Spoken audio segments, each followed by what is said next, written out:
Bonjour tout le monde. Dans cette séance, on va traiter les déformations tectoniques accompagnant la formation des chaînes de montagne. Lors de la formation des chaînes de montagne, les matériaux rocheux de l'écorce terrestre subissent différents types de déformations dues à des contraintes, soit des forces tectoniques compressives ou des forces extensives.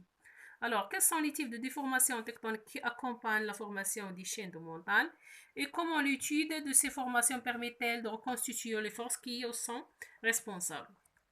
On distingue deux types de déformations tectoniques.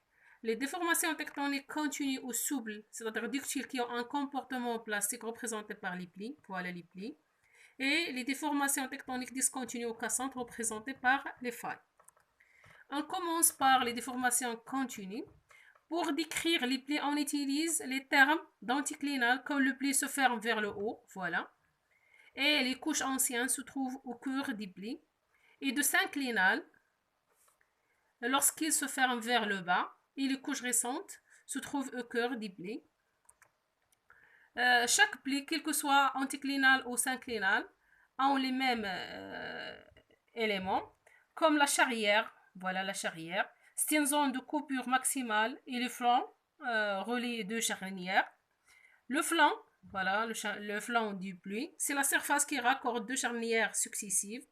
Le plan axial, voilà, le plan axial ou surface axiale, c'est une surface imaginaire qui relie les charnières des couches du pli. Axe, axe du pli, c'est une ligne de bisectrice entre le plan axial et la surface topographique. Et selon la position de l'axe des plis et le pondage, on distingue plusieurs types de plis. Par exemple, le pli droit, qui a un plan axial droit, voilà le plan axial droit, et les flancs sont symétriques. Le pli couché, le plan axial est horizontal, l'un des flancs est normal et l'autre est inverse, et ainsi de suite. On passe aux déformations discontinues, représentées par les failles. Une faille, c'est une cassure de la croûte terrestre qui accompagne d'un déplacement des deux compartiments. Compartiment supérieur appelé mur, compartiment inférieur appelé toit. Les failles peuvent traduire indifféremment une tectonique compressive ou une tectonique extensive. Chaque faille est composée d'un miroir de failles, compartiment supérieur appelé mur, compartiment inférieur appelé toit, et aussi le rejet qui est le déplacement né des deux compartiments. On distingue rejet horizontal et rejet vertical. Il faut distinguer les différents types de failles. On parle des failles et des décrochements. Par exemple, une faille normale se forme lorsque deux blocs, c'est-à-dire deux compartiments, s'éloignent l'un de l'autre en raison d'une extension. Voilà, une faille normale. Une faille inverse, elle se forme lorsque deux blocs de roche sont poussés l'un vers l'autre en raison d'une compression. Et pour chaque faille, quel que soit normal ou bien inverse, le déplacement des deux blocs est vertical. Je parle de décrochement lorsque j'ai un déplacement horizontal des deux compartiments. Voilà le décrochement.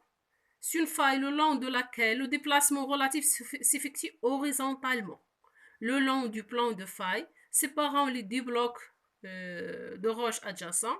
Et on note décrochement dextre, voilà, décrochement dextre, lorsque le déplacement se fait dans le sens d'aiguille d'une montre. Lorsque le déplacement se fait dans le sens contraire d'une aiguille d'une montre, on parle d'un décrochement sinistre. On passe aux déformations intermédiaires.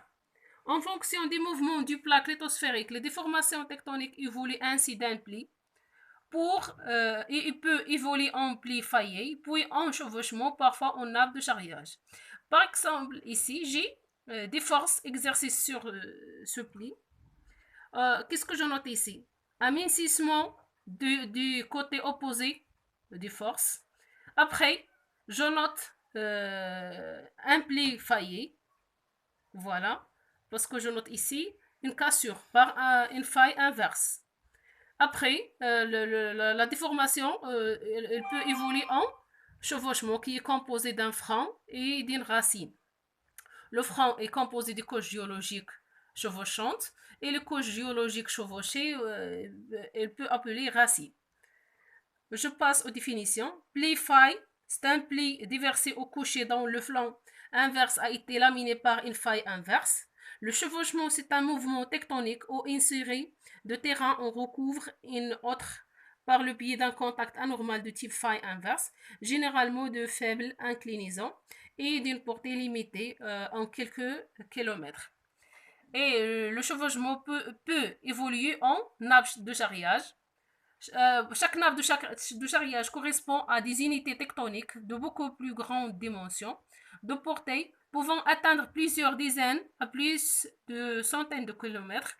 Dans ce cas, on distingue l'unité chevauchée, restée sur place, dite autochtone, voilà, l'unité chevauchée, dite autochtone, et l'unité charriée, est dite alloctone, voilà, l'unité charriée, dite alloctone. Merci de votre attention.